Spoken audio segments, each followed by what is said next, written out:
ñaari waxtu ci leer Walf TV leeruk jamono mbokk yeeg xarit yi dal leen ak jàmm ci xibaar diggu bëccëg gi ñu door ko ak li ci gën a fës.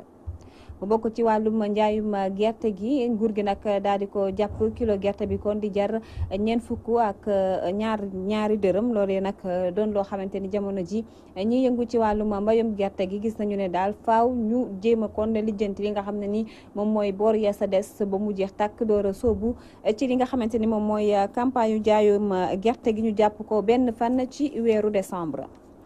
ba tey ci xibaar ñi nga xamante ni ñoom ñooy jàngale lii di wàllum tàggat yaram nekk ca INSEPS ñoom ñooñee nag jamono ji ñu nga mer jëmale ko ci jëwriñ gi ñu dénk wàllum tàggat yaram lu toll ci ñetti téeméer ak juróom fukk ak juróom-ñeent fa ñoom amuñum xëy diirub ñetti at a ngi nii ñu ngi toog tax nag ba jamono ji nee nañu ñoom daal dinañu dakkal lépp loo xamante ni mbirum tàggat yaram la ci l'école yi bu fekkee ne rek mbir yi dafa wëy ak niile. lii di wàllum reportage yu bés bi ñu daal di ko jagleel li nga xam ne ni moom mooy woto yi ak ni ñuy seetlu jamono ji l'accident yeeg ni nga xam te ni moom mooy def naka sadul noonu ci yoon yi askan wi nga xam ne ni dañuy jël ronkas leen ci kaar yi ba mu fees dell ñuy di chauffeur sa joxañ leen ci baaraamu tuuma waaye kenn demul ñu des ñoom ñoo ñekkoon di askan wi buy nangu ñu leen di def noonee nañu ci teewlu reportage yu Rokhaya Ndour ci biir jotaayu xabaar yi lay doon. wàllum tàggat yaram xibaaru biti réew li ci yéenekaay ñu xëyandoo moo fas yéene daal di nar xibaar yi kon mbokk yi lii les ponk lañu fas yéene yaatal léegi-léegi.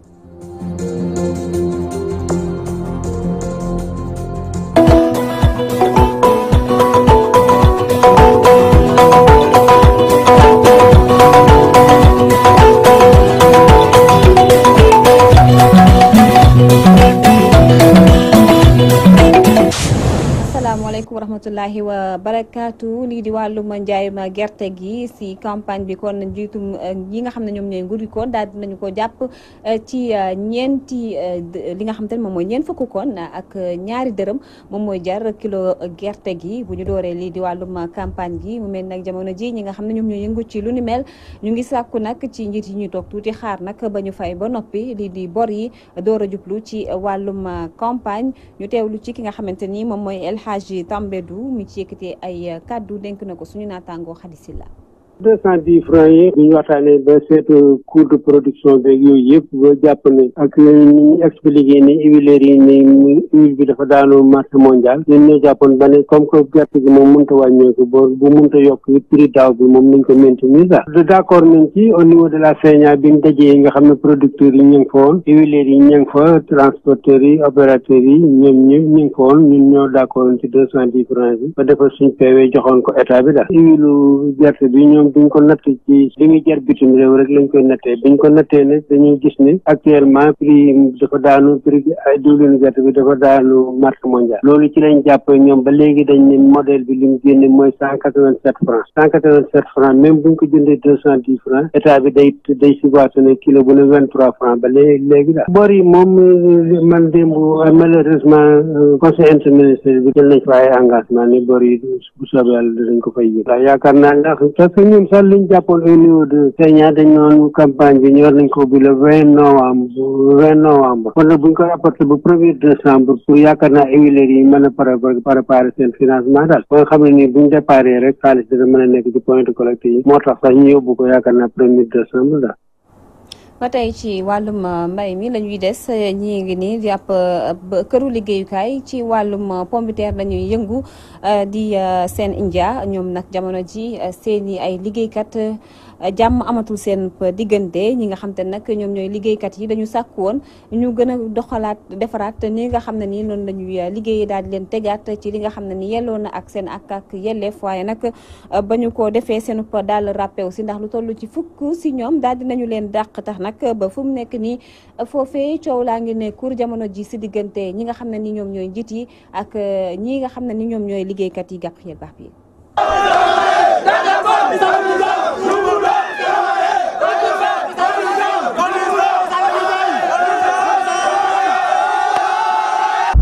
jàmm amatul ci diggante ñi nga xam ni ñoom ñoo ŋànk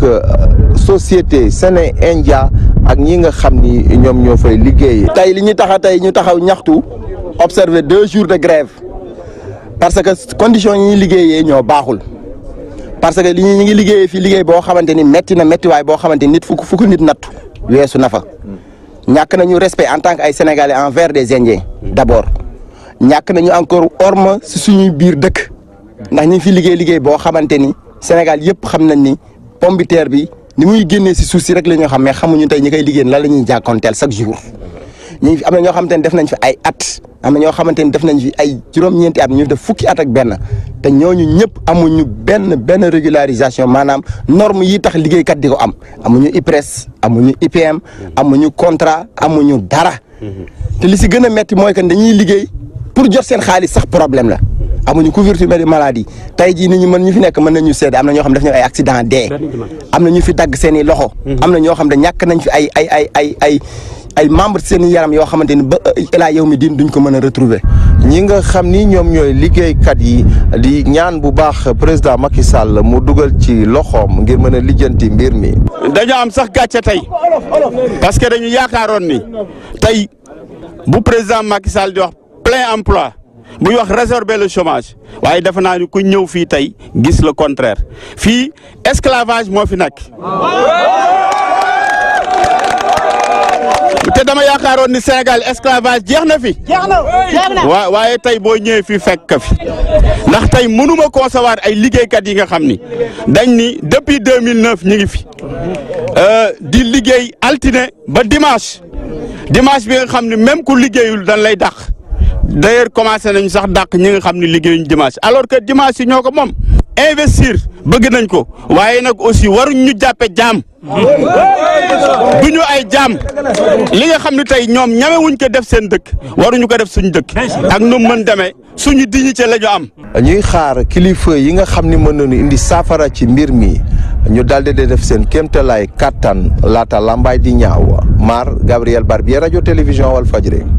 jërëjëf Gabriel Barbier ni ñu leen ko junjee woon sànq ci ndorteelu xabaar yi ñi di ay professeur d'éducation physique maanaam daal di jàngale lii di wàllum tàggat yaram ci l'école yi bàyyeekoo ca INSEPS ñoom nag dañoo mer jëmale ko ci jëwriñ gi ñu dénk wàllum tàggat yaram lu toll ci ñetti téeméer ak juróom fukk ak juróom-ñeent si ñoom ñu ngi toog amuñu am xëy 2014 ba léegi di diirub ñetti at tax nag ba ñoom jamono ji nee nañu dinañu dakkal lépp loo xamante ni ay activité la ci l'école yi jëm ci wàllum tàggat yaram bu fekkee ne rek defaluñ leen li ñu bëgg ñu teewlu ci kii di Hippolyte John mi yore seen kàddu dénk na ko suñu naataango Nafi Amar Fall.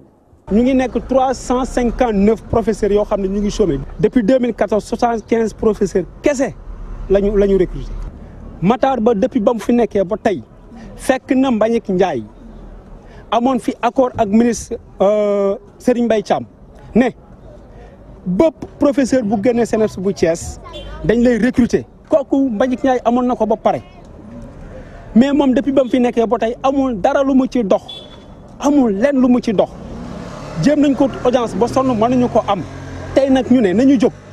Sénégal dégguñu nañu jóg parents d'élèves yi dégguñu nañu jóg le mouvement sportif dégguñu xam ne ministère bi fi nekk nii tey faalewul sport faalewul éducation physique jot nañu ko gis léegi nee nañu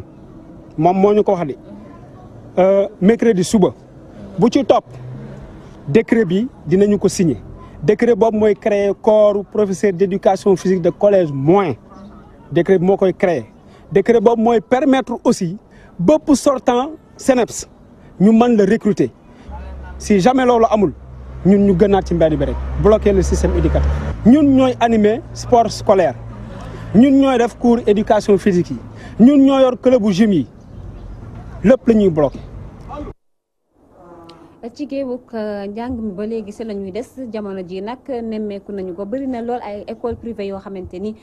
ku nekk rek ku jóg rek daal di nag taxawal ca sa l'école privée boobee nga xamante ni daanaka day bëri yoo xamante ni sax nguur gi bàyyiwu ko xel loolee nag tax ba ñi nga xamante ni ñoom ñooy organisation internationale bu francophonie daal di nag sàkku ci njiitu Sénégal yi ñu daal di ci bàyyi xel bu baax a baax ndax lu ko mooy dina yàq li nga xamante ni moom mooy wàllum njàng mi ba kenn dootul xamante nan lay ndurool xadisila privatisation école sénégalaise jamono ji dafa commencé jéggi dayoo looloo tax ñi nga xam ne seen xam-xam dafa màcc ci mbirum éducation def ci ab taxaw seetlu. école privée yi dëgg-dëgg bari na ci Sénégal loolu moom dëgg la daanaka sax bi ñu ko xayma ñaari junni école privée am nañ ko ci Sénégal waaye école privée pour nga ubbi ko Sénégal foog nga bind boo déclarant responsable bi mooy bind ministère day ñëw yónni fa commission ñu saytu ko. mbir mi ngi bëgg a ëpp parce que léegi bu ñu jëlee baccalauréat boo jëlee téeméeri ndongo yi def baccalauréat léegi dem nañ xaaj ak xaaj maanaam li ñuy wax ci tubaab 50-50 maanaam boo jëlee xaaj bi ay privé lañ jóge boo jëlee xaaj bi ñu ngi jóge ci public bi léegi ça veut dire quoi ci kanam tuuti danañ dem ci école publique bi gën a tuutile candidat ci baccalauréat ak BFEM. Mohamed Moustapha Diagne nekk directeur formation ak communication ci ministère de l'éducation nationale moom mi ngi dalal xel yi. te it ma xamal na ni année bu nekk ñu tëj ay école privée année bu nekk état bi day def ay inspection di tëjlu ay école privée donc c'est pour vous dire que croiser ñu les bras rek donc di leen seetaan ndax ña fay nekk ay sénégalais lañu yoo xamante ni bi ay citoyens lañu. kii di Dame Mbodj moom mi ngi joxoñ baaraam tuuma état Sénégal ndax nee na boo gisee jàngalekat yi def xarmat ci école privée yi dafa fekk ni seen nekkin moo ñoŋul benn yoon. c'est-à-dire ñoom ñoo nekk di saboter école publique bi li ñu bëgg mooy dem ba école publique bi kenn doot ci bëgg a yóbbu doomam maanaam jàngalekat yi di grève yu bari parce que te la ñuy tax ñuy grève moom ñoom ñoo ko indi maanaam dañuy déggoog ñoom ay accords yoo xam duñ ko respecté. xarmat boobu ñuy xarmat ñàkk pexe moo tax parce que koo ci gis. dox wax bay bëgg a dee donc kenn mënta wax ne jàngalekat yi ñoo responsable ki responsable mooy état wu Sénégal. Cheikh Tidiane Gueye bokk ci union nationale yu fi toogal parents d'élèves yi nee na école bi jamono ji utubkaayu xaalis donc la ko yenn jàngalekat yi jàppee. tey jii nii li gaa ñi naan xarmat presque dañ ko daganal mais xarmat boobu c'est au détriment de l'école publique sénégalaise même léegi biir école bi sax mais enseignants yi dañuy laaj pour def ay cours de soutien ak ay cours de répétition yu kenn xamul donc état bi mi ngi gëmm di seetaan te parents d'élèves yi rek ñooy sonn. Sénégal daal di am jamono ji lu toll ci ñaari junni école privée bariwaay bi nga xam ne ñi ngi njott ne mën na indi ab xaajaloo ci population bi tax na organisation internationale de la francophonie samp laaj ngir état Sénégal gën a xoolaat li nga xam ne mooy licence yu muy joxe yeneen école privée yi ndax bu ko defee doomam yépp mën a dem ci école yi du am xaaj ak seen. Khady Sylla ba tey ci wàllum njàng mi ñu daal di dem ba sa Kaffrine nga xamante nag bokk na ci région yi si at yu mujj yi ñeenti région yi jël ndarde ci wàllum inspection académie bu Kaffrine nag ñoom daal di nañ ci doxu jéego ba nag jamono ji ñoom daal di nañu bokk ci ñeenti région yi nga xamante ni ñoom ñoo jël bopp raw gàddu gi ci wàllum CFEE tax nag ba ñuy amal ab fête de l'excellence lu toll ci téeméer ak juróom-ñeent fukk ak juróom mi ay kon ndongo ñu ngi leen doon jàppale wala sax ñu ngi leen doon feetal ci lijaasa boobu nga xamante ni daal nañu ko jot di ay soxna ñu ci ëpp Alhassane Ba. ñaari at gannaaw ba mu bokkee ci ñu jël ndàdde ci région yi nekk ci Sénégal ci wàllu résultat certificat de fin d'études élémentaires Kaffrine bokkaat ci ñu jël ci rang yu njëkk ya looloo waral ñu amal bis jagleel ko xarañte waaye tamit di ci rafetlu jéego yu am solo yu ñu def Maba Ba di inspecteur académique bu région bu Kaffrine ñëwaat ci solos bis boobu. académie de Kaffrine ba mu nekkee académie de Kaffrine en 2009 ba 2014 ba 2015 ñoo daan bokk ci ñeenti ñi mujjee ci Sénégal. waaye yàlla def nag ñu xam loolu ñu ne nag lii moom plus jamais ça ñu nekk ci di góorgóorlu ñëpp jàpp si ba tey jii ñu ngi bokk ci ñeenti ñi jiitu xam nga loolu bu dee fukk ak juróom benn ngeen nga bokk ci ñeenti yi mujje ba di yekki-jékki bokk ci ñeenti ñi jiitu jar naa sant yàlla moo tax tey ñu feete ko pour won nit ñi ne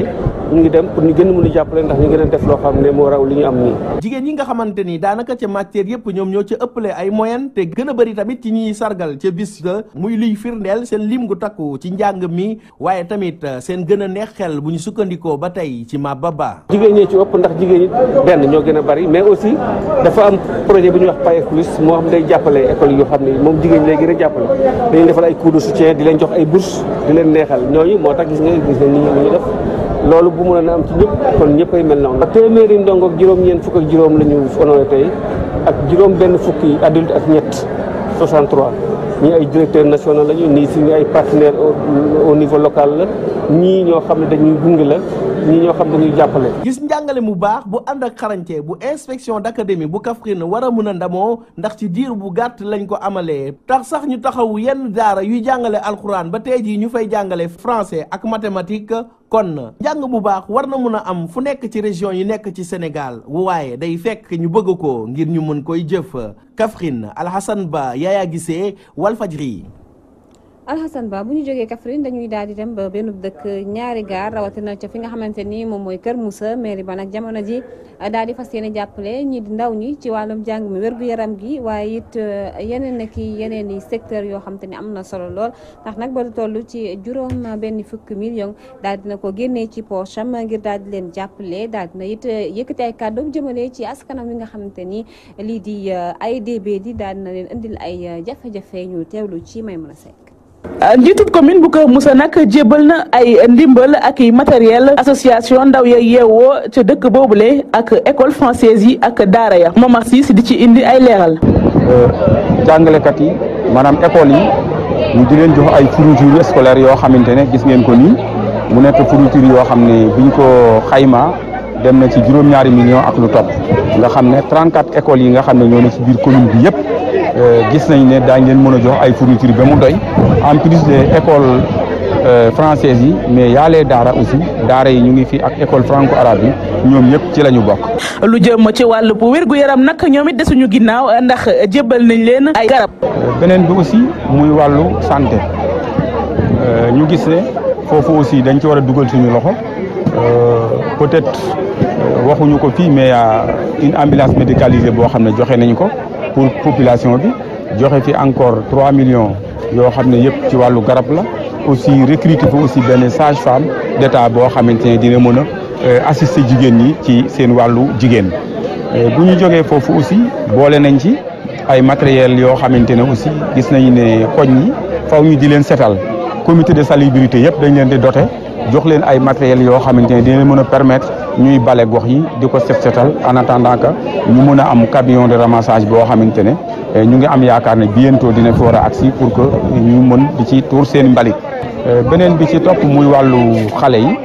ñu doon leen jox aussi ay subventions yaakaar naa ne dans les 12 communes yi nga xamante ne ñoo nekk ci département bi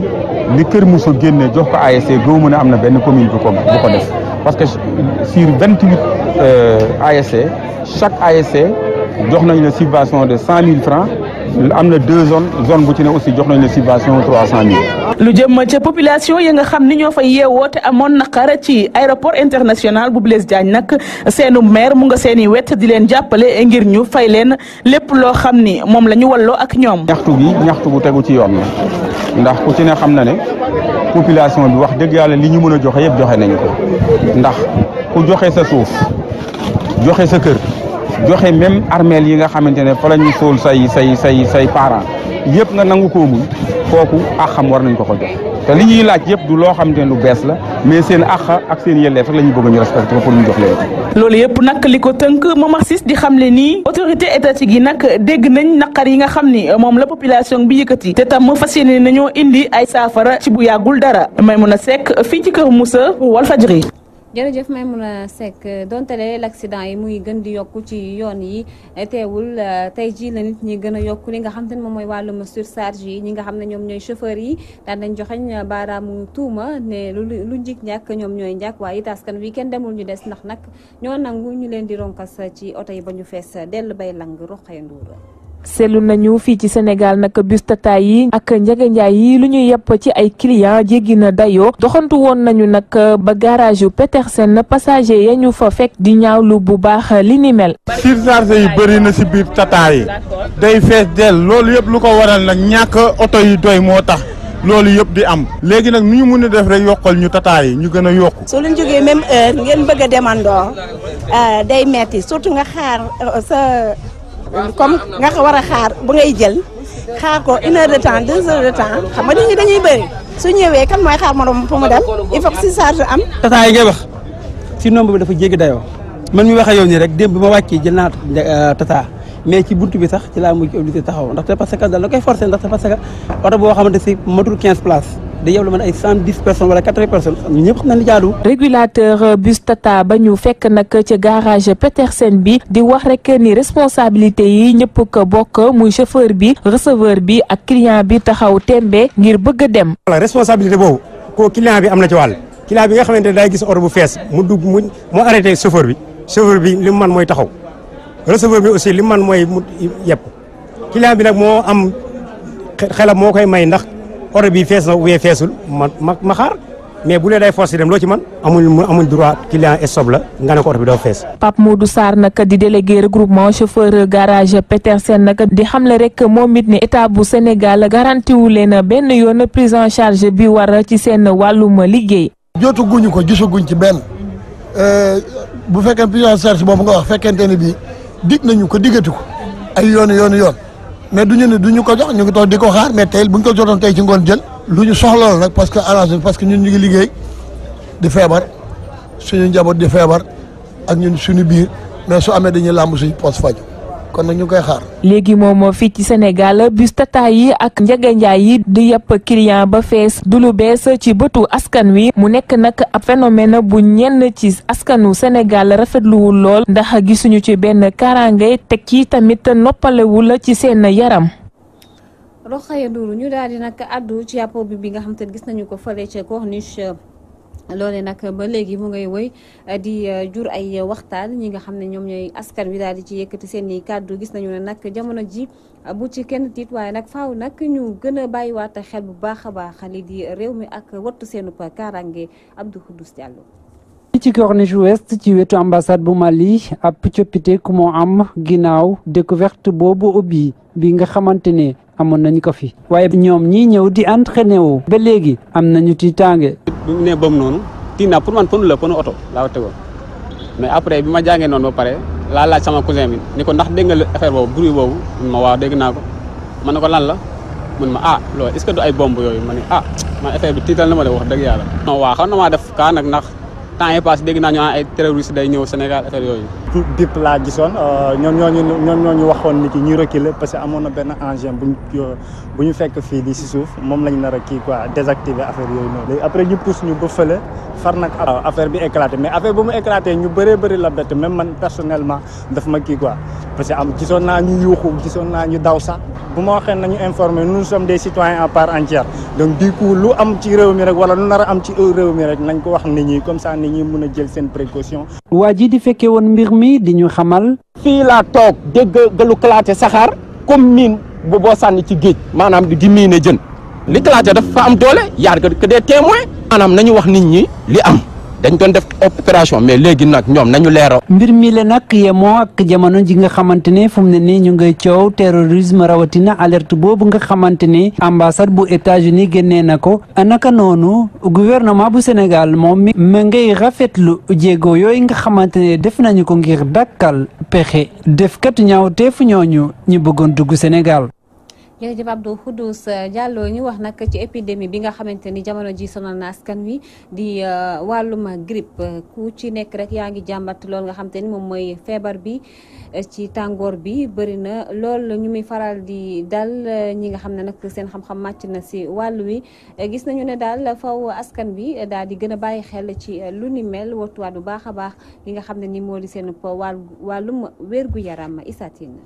grippe nekk ab feebar boo xam ne jamono ji ci Sénégal law na fi lool ñi ngi leen fekk ci hôpital Abass Ndao bu Dakar ñoom ñi wopp ba ñëw fii ñu jàmbat bu baax bari waayu feebar bi. sibbiru bi bari na torop bu njëkk nawet lañ ko daan gis léegi nag nawet bi jeex na te teewul sibbiru bi daa gën a bari hôpital boo dem ñu ne dafa fees dell man mii sama papa dafa feebar yow indi nañ ko fii Abass Ndao ñu ne dafa fees amul place ñu yóbbu Dantec ne amul place ñu dem principal amul place dañ ko mujjee indi centre Elisabeth bi. grippe bi bari na trop ndax dama yor benn malade ci hôpital bi mais gis naa ne cas yi fii ñëw lu ci ëpp lool la même malade bi ma yor sànq dafa nelaw ba ci àgg rek mu yeewu loolu moo ko daal même man mii sax instant bi may wax ak yoon yi maa ngi sant ni loolu moo ma daal. xeetu tàngaay yaram lay doon yoo xam ne ku nekk mën nga ko wàll sa morom. docteur Abdoul Aziz Ba di ñu xamal lan mooy indi jàngoro ji nga xam ne moo teree nelaw askan wi ba noppi di xamle nan la ñu mën a def ngir maytu ko. grippe bi. épidémie la boo xam ne dañ ko seetlu ci réew mi fan yi bari na trop ci réew mi foo tourné ñëpp a ngi sëqat ñu ngi ànd ak yaram buy tàng ñi mu ne la sama baat sama put su may won naa su day metti loolu yëpp ñu xam ne mu ànd ak bakkan yuy xel li ñuy wax rhinoré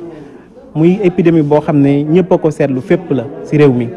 di ñaan nit ñi rek li ñu si wax rek mooy ku si am tamit symptômes yi maanaam ku seetlu sa yaram mu ngi tàng di sëqat bakkan yi di xel li nga moytu di joxe loxo koo gis rek jox ko loxo loolu bokk na si loo xam ne day lawal jàngoro bi. pharmaciens yi mu di jaaykatu garab yi jamono ji seen ab liggéey dox na bu baax ñu ñuy xamal ne yenn ci garab yu doon faj grippe daanaka mi ngi bëgg a ñàkk. garab bi mi ngi génn mi ngi dox bu baax macha allah foo tourné antigrippaux yi daanaka am na si yoo xam ne sax dem na rupture actuellement si grossiste yi amatuñu ko sax si rayon pharmacie ndax grippe bu bari. ab coona sonn di sëqat tàngaayu yaram ba ci sax ñàkk appétit jamono ji ñu bari moom la ñuy jàmbat ci Sénégal grippe nekk ab feebar boo xam ne mi ngi gën di law ci tàngoor wi. Issa Tine jërëjëf ñu daal di dem ba biti réew xooli ji xibaar yi fa tukkee ñu ànd ci ak Soxna Rokhaya Ndour kon mu ngoog xibaaru biti réew yi lu ñàkk léegi dem mu daal di kon yemb Rokhaya Ndour duñu yóbbu ba fële ca Kenya ca Nigéria waaye ca États-Unis faram-fàccee ci li nga xamante ni moom moo di wàllum coow lekk Donald Trump coow li nga xamante ni jamono ji tàmbali na topp ko ñu ànd ci ak Rokhaya Ndour.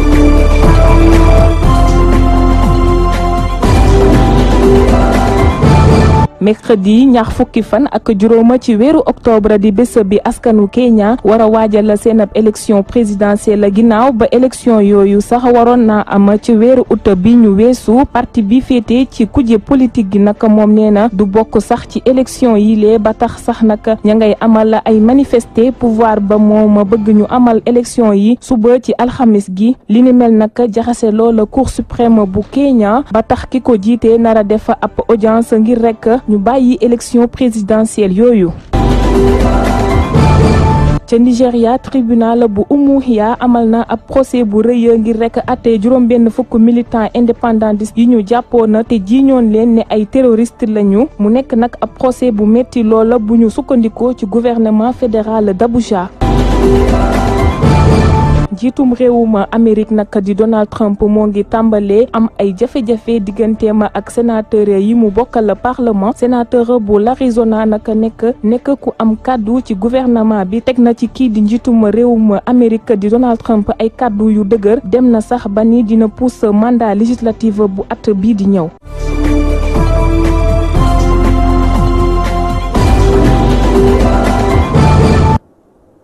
xibaaru tàggat yaram yi lañuy daal di sóobu wax ci mbirum football ci wàllum qualification suñu gaynde yi ñaari match yi leen di xaar Afrique du Sud faaw nag ñu daal di ko gagné bu fekkee ne sax mën na nekk waaye lu ci mënti am daal mooy faaw ñu daal di qualifié ci coupe du monde bi loolee nag di bëbatu ki nga xamante ni moom mooy Augustin Senghor mi ko daal di nag yëkkati jëmale ko suñu ay gaynde yi fexe nag ba ñu daal qualifié ci jongante bu mag boobu di wàllum coupe du monde Augustin Senghor nañu teewlu ay kàddu mak na fi amax Fall. tournoi bi nag am particularité di dalal aussi ñetti équipe Mbour di wane aussi Mbour ni ñu xarañee ci football actuellement fii ci Sénégal parce que Kër Madior la Stade de Mbour ak Mbour Petite Côte jàmbaar rek moo manqué pour mbir mi mët defe naa loolu tamit day wane xar kanami football Sénégal ne région yi ñu ngi commencé di fël donc lu am solo la amul luñ ci calculer defe naa ñaari match la ñu am xam nañ ñoo jiitu waaye dañu war a fàtte poñ yi nga xam ne am nañ ko jouer ñaari match yi pour gagner leen pour mën a tegu ci yooni qualification defe naa bu ñu amee loolu am nañu yaakaar ne Sénégalais yëpp seen yéene dina mët mu nekk tam loo xam ne ngëneel lay nekk si football Sénégal parce que tey ñu wax tournoi parlement football local la ñu wax mais mën nañ jàpp ne dem coupe du monde mën na nekk loo xam ne luy gën a barkeel gën a indi doole ci suñu football local la. ñu wax nag ci affiche coupe du parlement bi nga xamante ne daal nañu xam équipe yi nga xam ne ni ñoom ñoo fas yéene daal di amal boobu lépp jongante fédération sénégalaise bu football bi ñoom nag ni ki démb ci talaata ji duñu amal lii di tirage au sort bi ci assemblée nationale compétition bi nag di fas yéene daal di door ñaar fukki fan ak juróom-ñaar ci weeru octobre bi ñu dëkkmal di kon ndorteelu li nga xam ne moom mooy saison bi na fi am faal. Génération Foot Stade de Mbour Mbour Petite Côte Kër Madior yile affiche ñoo nar a jongante coupe bu parlement bi bu dee ki na xamante moom moo jël raaye gi ci saison bi passé di Génération Foot bi la jongante day tax mu gën a mën a tàmbali li na xamante moo di saison bi di ñëw. xam ndax ñu jël ñi fi nekkoon daaw ak ñu jot a recruter ren dina leen mën a permettre ñu xam fan la équipe bi toll ak lan la ñu liggéey ñoom ci seen wàll xam nga donc dina leen may ñaari jàngat bu njëkk bi mooy état de forme joueurs yi et puis ñi nga xam ne li ñu bëgg a def ñoom sur le plan tactique aussi donc dinañu mën a daal apprécier seen liggéey donc léegi nag ci wàllu ñi ñuy dajal Stade de Mbour ku xam Stade de Mbour xam ne équipe la aussi boo xam ne équipe bu mag la parce que daje nañoo ak ñoom daaw et posé nañ ñu ay problèmes aussi mais terewul aussi ñu nit dañuy jouer en tant que champion du Sénégal. Stade de Mbour moom dafa jàpp ni jongante bi dina tax mu mën a natt ay adversaire am balay saison bi di ubbeeku. xam nañ ni Génération Foot équipe bu mag la mooy champion Sénégal année bii ñu génn ñun dañ ciy dem comme niñ daan demee ci yeneen match yi dem pour gagner duñu mus a dem ci match naan dañuy nul wala dañuy dóor waaw dañuy dem pour gagner comme niñ daan def yeneen match dinañu permettre amit fi ñu toll nii ci préparation tàmbali saison bi xam fu ñu toll natt suñu bopp bu baax. ñaareelu affiche bi diggante Keur Madior la ak Mbour Petite Côte Keur Madior mi na xamante national 1 la jógee di xam ni jongante bi dafay tax mu daal di mën a natt boppam. objectif bi mooy tàggat xale yi ba ndorte li ñu toll ñu xam fu ñu toll ndaxte dañoo jub ubbi saison bi baax na waajal yi ñu xam fu équipe yi toll kon jongante bi lim ñuy jàngal dinañ xam liggéey bi ñu def fu mu toll. bu dee Mbour Petite Côte nag moom dafa jàpp jongante bi match de préparation ngir mën a waajal saison 2017-2018 bi. tirage moo ñu boole ba ñu war a tase ak ñoom tase bi ñuy tase ak ñoom daa mel ni rek damaa jàpp ne rek liggéey bi nga xam ne ñu ngi koy def pour dem ci championnat bi dañ koy yeggale rek di def ci bokk ñoom su daje bi ñuy daje ak ñoom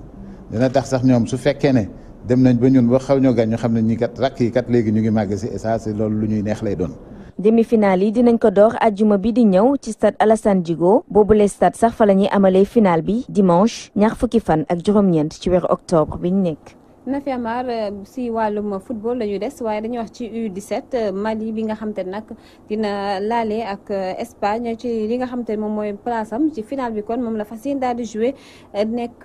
kon match boo xam ne ñu ngi koy xaarandi ci kanam tuuti diggam ak Espagne ndax nag Mali dina amaat chance su qualifier final bi ñaareelu yoonam ci boobu lépp compétition. ñu ngi koy xaarandi kon ci kanam tuuti ndax dina leer ñu football seen ñaareelu final ci boobu lépp jongante ñi nga xam ne seen at yees na fukk ak juróom-ñaar ba tey kon ci jongante boobee lii di wàllum demi-finale bu njëkk bi ñu ngi ko jàpp ci diggante Brésil ak Angleterre. kon mbokk yi noonu la ñuy daal di jaar yegsi nañ ci ponk bu mujj bi ci xibaar yi li ci yéen kaay ñu xëyandoo ñu ànd ci ak Seydina Oumar Ba.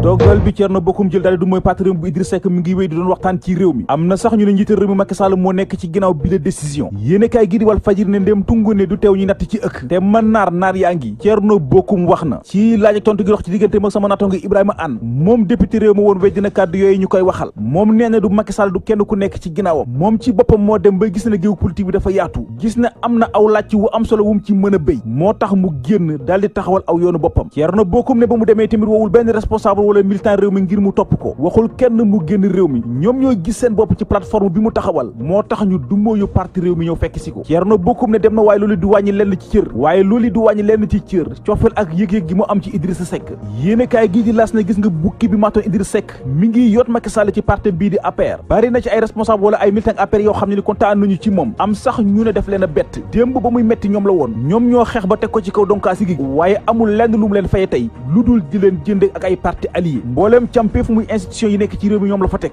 jëlal assemblée nationale Moustapha Niasse la fa jiital te moom bokkul ci parti bii di APR nga jël conseil économique social environnemental ka fa nekk di soxna Aminata Tall allié la au conseil des collectivités territoriales muy ñoo xam ne ni bu ñu waxee te yàlla rek a tax mënuñu ko indil benn mbooloo ndax kenn ku ci nekk sa parti tas na bu dee AFP Malick Gakou dem na yóbbaale xaaju militant yi parti socialiste jamono ji nekk ci sukrat gannaaw ba Khalifa Sall ak ñi ñoom fippo di ñaawlu façon bi Ousmane Tanor Dieng yore seen parti bi yéene kaay gi di laan kenn Ousmane Tanor Dieng wax na dafa profité ci ñaareelu session ordinaire muy ab ndaje mi waa au conseil des collectivités territoriales doon amal ngir tontu ñiy wër di wax naan dafa aakimoo càmpeef gi nguufaandu lépp la fa nekk ci alal moom ndeyteefu parti socialiste li ne kàddu yu ni mel ñis na ko ñeen fukki at a ngi nii mu ngi dégg ay nit di ko critiquer di wax ci moom loo xam ne ni dara amu ci waxul ne kàddu yooyee ñuy wax ci moom mettiwu ko waaye jàng na ngir dund ak moom ndax toog nag ay doomam wax leen ne bu yemoon kese ci diplomate gi mu doon bon duñu dégg kenn ku ko attaqué ku wax ci moom ay kàddu yu tegganuwul waaye keroog bu mu jëlee dogal ne dafay soobu ci politique ci la xam ne ñu wax ci moom yenn kàddu yi doonul lu mu mën a bañ waaye loo gis rek am na fu ko yàlla di yemalee bés bu ñu toogee ba gisatuñu ak moom benn ndombal tànk bu booba yaakaar naa ne kenn dootul waxati jëmale ci moom yéen kaay gii di Sud Quotidien gannaaw ba mu weddee tuuma yi ñuy jël gàll ko ci ndoddam moom Ousmane Tanor Dieng ma ngay leeral ma ngay xamal askan wi ne mandaawam ci bopp au conseil des collectivités territoriales doonul lu ñu appal ak nekkam ci bopp càmpeef gi mi ngi aju ci njiital réew mi Macky Sall moom lay neex mu bàyyi ko fa neexu ko mu jëlee ko fa yéen kaay gii di Walf Fadjri ne donte le weddi na waaye la mu wax daal doonul lu xel mën a nangu bu dee yéen kaay gii Direct Info moom dafa xëy génne feneen ñëw diñu xamle ak maître Abdoulaye Wade mi ngi judd ci bésub ñaar fukki fan ak juróom-ñeent ci weeru mai ci atum 1926 ca Kébémer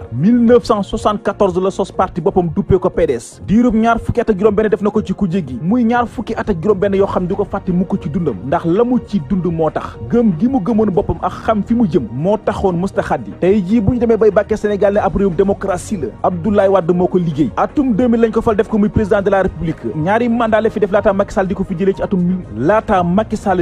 ci atum 2012 moom Macky Sall moomay yéene kaay gi di la Soleil mi ngi xamal ne ma nga jamono ji fële ci Afrique du Sud ay tànki nemeeku la fay amal sunu naatangoo yi ne ñoom ñaari délégation yi jot nañ faa xaatim ay accord muy ay dëpp yu bare lu ci demee ni xeex terrorisme ak yeneen i ponk yéene kaay gi di la témoin lu jëm ci terrorisme ak alerte gi fi américains yi defoon bu amee tubaab yu mu tiital tubaab ya nekkee fële ci Saly ñoom bokkuñu si yëgal luñ ko sax seen yaram ci tefes ga lañ leen fekk ñuy féexlu ñiy dugg ci géej ga di sangu du càggante ne dégguñu alerte bi waaye dañoo dagg seeni bii ñëw fii ci Sénégal ngir féexal seen xol loolu nag gisuñu dara lu leen ko mën a yàqal bu dee France ak jaraaf bi leen toogal fii ci Sénégal ñoom dañu ne seen yoon nekkul ci alerte bi américains yi def amuñu lu ñu ciy létt mbaa ñu ko ciy firi kii ñu firi ay mbiram démb moo di Cheikh Fallou Luc Nicolaï yéene kaay gi di l'Observateur ne gannaaw ba ñu ko jàppee bàyyiwaat ko ci drogue bi mu jëloon dugal ko ci bureau Bertrand Touly moom promoteur bi bu yàbboo rek takk ay bagaasam te xam ne dafay dellu kaso waa cour d'appel bu Ndar daje nañu daal di koy daan juróomi ati kaso waaye benn at rek la ci dul tëdd sunu naatangoo yeneen dem jotoon naa tëdd ñaari at bon léegi desewaat na ko yeneen ñaari at yu teg fukki weer yi mu war a tëddaat yóbbee yéene kaay gi di Walf Fadjri xëy fësal ci xëtam bu njëkk Luc Nicolaï dafay dellu prison yéene kaay gi di réew mi ne du dellu prison kese yam ca waaye dina ci boole waale fay am ndàmpaay bu toll ci 300 millions ci suñuy koppar yéene kaay gi di Vox Populi ne liy xeeñ ni neexul ci Luc Nicolaï ndax wookaa bi koy layil di maître Baboucar Cissé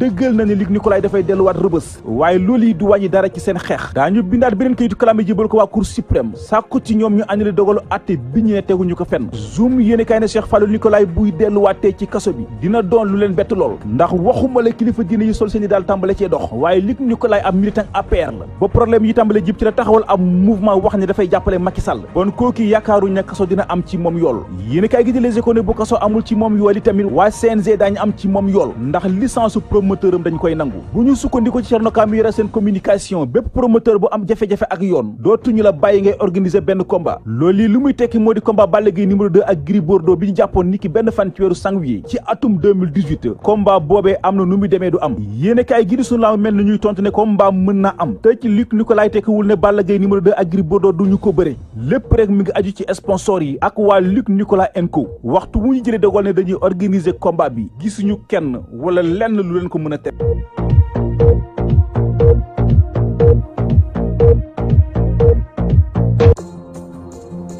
Seydina Omar Ba jërëjëf ñu jaajëfal ñëpp ñi nga xam ne jàpp nañu si xibaar yi ba mu yemb jaajëfal nañ leen yéen ci seen ànd bu rafet ak Walf TV leerug jamono xam leen ni seen kóolute mooy suñu mbégte di ñaan borom bi nga xam ne nii dara teew ko mu aar ñu làkk ñu fa yàq yeggoo ñu yendoog jàmm ba subaak jàmm incha allah